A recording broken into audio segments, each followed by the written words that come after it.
Hi everybody, it's Tara again. Today I'm doing this video standing up because I'm going to talk about a part of the guitar that you may not have spent a lot of time thinking about. And if that's true, don't feel bad because clearly guitar manufacturers have not spent a lot of time thinking about it either. And I'm referring to, of course, the strap button. A little knob on each end of a guitar that holds up the guitar to a strap. Because as guitars became electrified and louder, and the guitar went from being a tavern instrument to being a dance hall instrument, more and more guitarists needed to stand up, which means they needed a way to have the guitar hanging from their shoulder while they were playing it.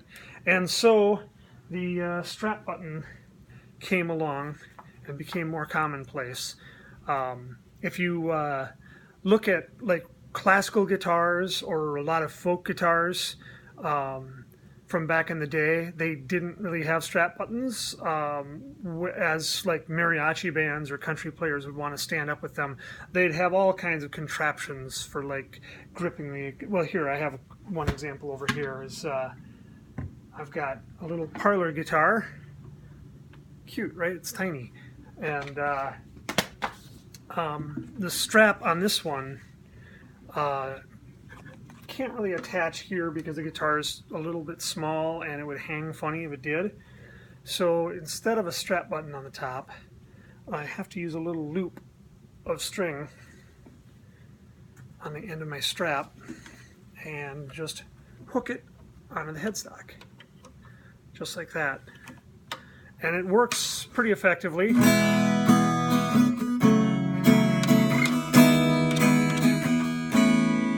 This is my favorite campfire singing guitar. It's like not terribly loud and really easy to play and remarkably in tune for a short scale guitar. But anyway, I digress. The little string here is really what's holding it up, because strap buttons early on were not even a thing, and there's sometimes reasons to not do that. However, just about every Fender or Gibson style guitar, or any of their many competitors. Actually, these days there are very few competitors to Fender and Gibson. If you just go on Wikipedia and see, the odds are very high that your favorite guitar brand is owned by either Gibson or by Fender. For example, my favorite guitars are all Steinbergers. Steinberger's been owned by Gibson forever. But again, I'm getting off the subject. So strap buttons. Strap buttons, the idea is really as simple as it gets. You just slip the strap that you're using onto the end of the guitar, just like that. And it's a little fidgety because it's like buttoning a shirt, but usually with a piece of leather or fake leather. And then throw the strap over yourself to the other end. And in theory, you're now ready to play standing up, and you're going to sound great and look cool. The problem with that is that it is not a very well designed button. It's kind of sloped so it'll go on a little bit easier, and the theory is that like once it is on, it won't shift around very much. The problem, of course, is if you are a player that moves around a lot, it's really easy for these to pop right off. You've probably seen YouTubes of somebody like showing off doing like the tricks where you like flip the guitar over your shoulder or something, and the strap gives way on them and they end up chucking their guitar clean off stage. It's humiliating. Nobody wants it to happen to them. So there's been some workarounds. Oh, before I get to that, I should mention, if you have a guitar that maybe you bought used and you noticed especially this back button is coming a little bit loose, you really don't want that to give out while you're playing a show and have you drop the guitar on the floor and look like you don't know what you're doing.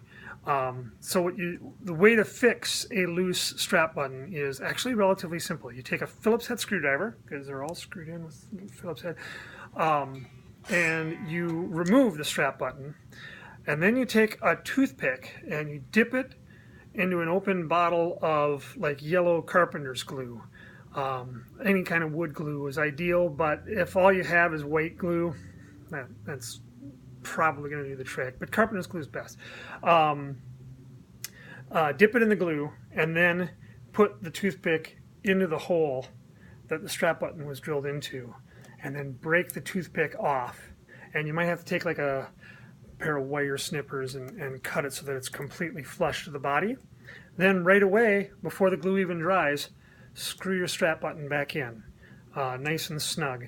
And the glue will dry and form around the threads of the screw, and that screw will never pull out. It'll be better than the wood surrounding it, to be perfectly honest. And the only way that that button will ever come out again is when you decide to get a screwdriver and use a little force and take it out. So that's a really good, simple, forever fix for if that ever happens to one of your guitars. However, as I said, straps can come off, especially if you're a player that jumps around a lot. Like my BFF, Cassandra, plays bass with me and Fuzzy Machete, and she plays with the Von Tramps, and especially when she's with the Von Tramps, she's a jumping bean. She could easily destroy her bass if she didn't do something about this problem. Guitar manufacturers have done nothing about this, unfortunately. They don't care. It's a 20-cent part, and if you don't like it, maybe you'll replace it. And as a result, there's a booming aftermarket for solutions to this problem. The most common being what's called a strap lock. And a strap lock is a specialized button that you swap in to the guitar to replace the original one. And it comes with, there are several designs for it, but here's one example. It comes with a special little piece that you have to put on to the hole of your strap, just like that. And usually there's a washer or a nut that you throw on top of it, and you screw that down. If I can get it. It's a little short-term pain for long-term gain, as I like to see in the IT world a lot of the time. Here we go. If I was likely to actually edit this video, this is where I would fast forward it to make it less boring for you. But I'm just knocking these off quickly and lazily, so you get to hear me ramble while watch me turn a screw. Really riveting media content for you right here. Okay, so boom, there's a little thing that's just permanently fixed to your strap now, and this goes on to that specialized nut that I was talking about right back here, and usually there's like a little release mechanism, and now that is going absolutely nowhere, because you know the strap is now tightly secured to a thing, which is now tightly secured to the specialized nut on the guitar. And the only way to take it off now is to grab it by the release and deliberately detach it. There are several brands of these strap locks. There are several downsides to using them. One of the big upsides is if you want to use the same Strat for like all of your guitars. The fact that it's a kind of a quick release makes it easy. Among the downsides, first of all, they're usually too expensive for what they are. It's just such a simple device. Another is that because there's such a variety of them, there's no standard. So once you've got a certain type of strap lock nut installed on your guitar, you really can only play that guitar if you have the right strap lock pieces for the strap to go with it, which means that those pieces will probably just have to permanently live on the end of your strap. And if you want to use this strap with a different guitar that has traditional buttons or maybe a different brand of make and model of strap lock, you'll have to go through the pain in the ass of taking this one off and putting another one on. And so that kind of sucks. There are a couple of other workarounds that players like.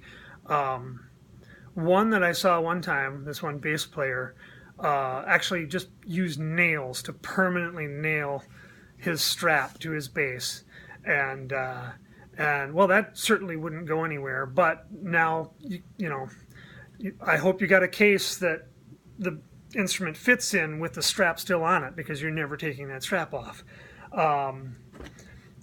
But in a pinch, it works. One of my all-time favorite bands is this punk band from Japan called Sushi Mamire, and during their first U.S. tour, I noticed they do something that's rather punk. And I think Kurt Cobain used to do it back in the day. And that is they traveled with a roll of duct tape, and like right before the show, as they're setting up for sound check, they would pass the roll between each other, and they would duct tape the ends of their straps to the horns of their instruments.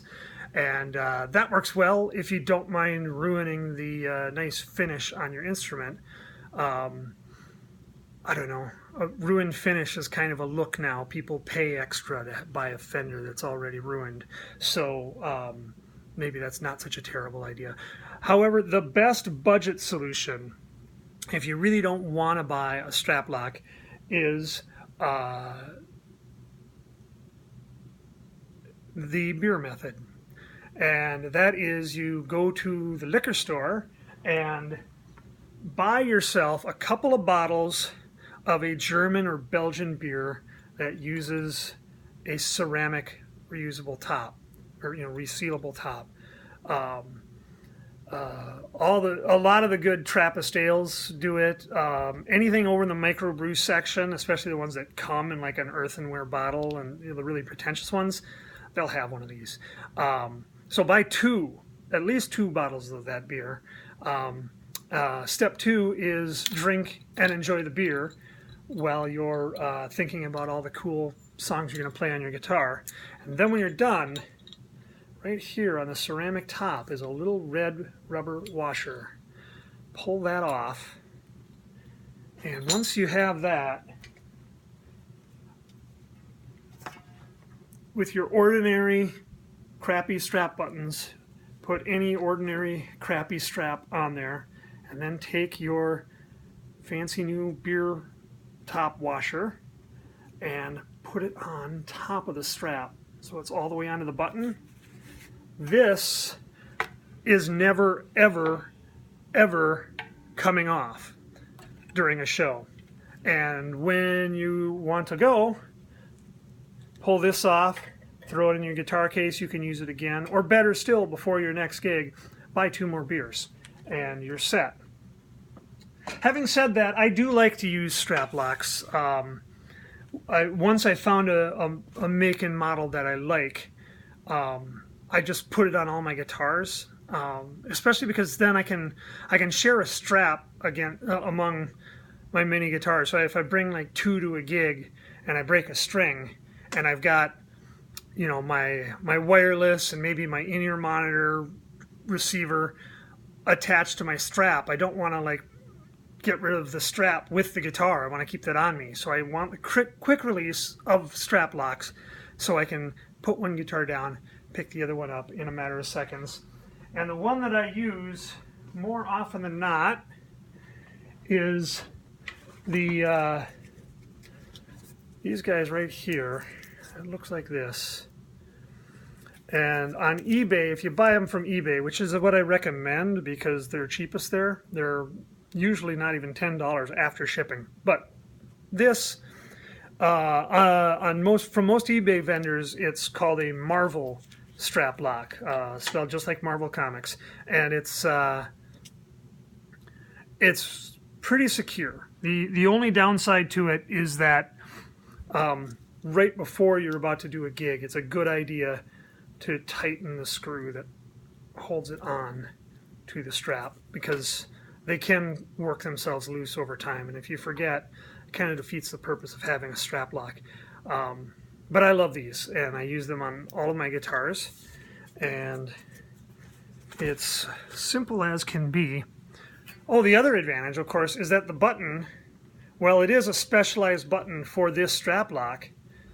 With that notch there, if you have a regular strap, in a pinch, you misplaced your strap locks and all you have is just a regular strap hole, it works at least as well as a crappy strap, strap lock, and you could use the beer bottle method or whatever you need to secure it. But if you do keep track of your crap, just pops on like that, and that's not going anywhere, and then you just sort of like squeeze the little plunger sides up here and it comes off really easy.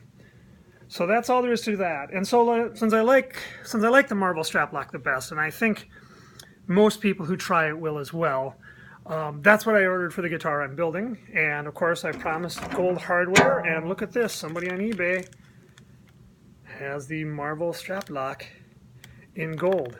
So in addition to gold bridge, gold pickup rings, gold tuners, even a gold back neck plate, it's going to have gold strap buttons, and your strap can have these nice gold strap locks on it.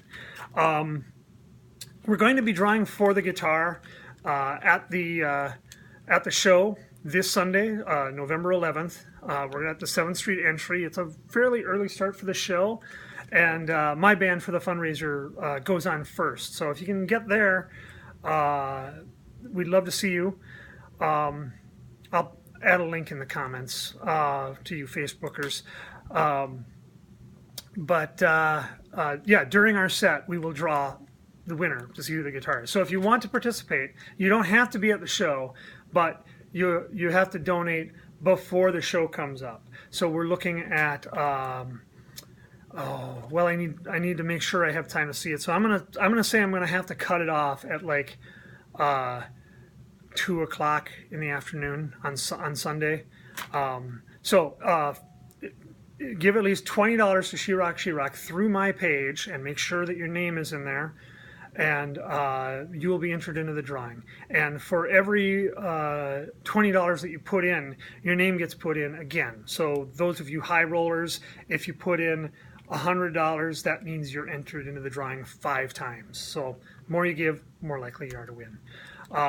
The guitars, as I'd said on my previous video, is probably going to be finished sometime in late November, I'm pretty sure. So obviously, if I don't already have your contact information, I'll probably need to reach out to you for that as well. Or, if it turns out you win, you can reach out to me. If you would like to donate but would not like to be in the contest, I've already had 2 people that have done so. My parents gave rather generously, and my good friend Keith Fullermeyer expressed that he already owns too many guitars, and so wanting to have room to sleep somewhere, I guess he's refraining from participating in the drawing, but he also gives. So if you don't want to be in the drawing, just tell me, and I'll leave you out of it. But I assume most of you do, because this is going to be a really cool guitar, and even if you don't want it, maybe you have a favorite niece or nephew that, it's one less Christmas gift for you to buy this year. You can get somebody started on guitar with what's going to be a pretty cool looking guitar. So anyway, I hope I see you at the show. I might do another video between now and then. I'm certainly going to keep doing these as I build the guitar and it comes together and starts looking like a thing instead of just me talking to the camera for 20 minutes. And yeah, that's the plan. So hope I see you at the show. And if not, I hope we hear from you. And I certainly hope you get a chance to donate. And yeah, I guess that's all for now. I'll talk to you in the next video.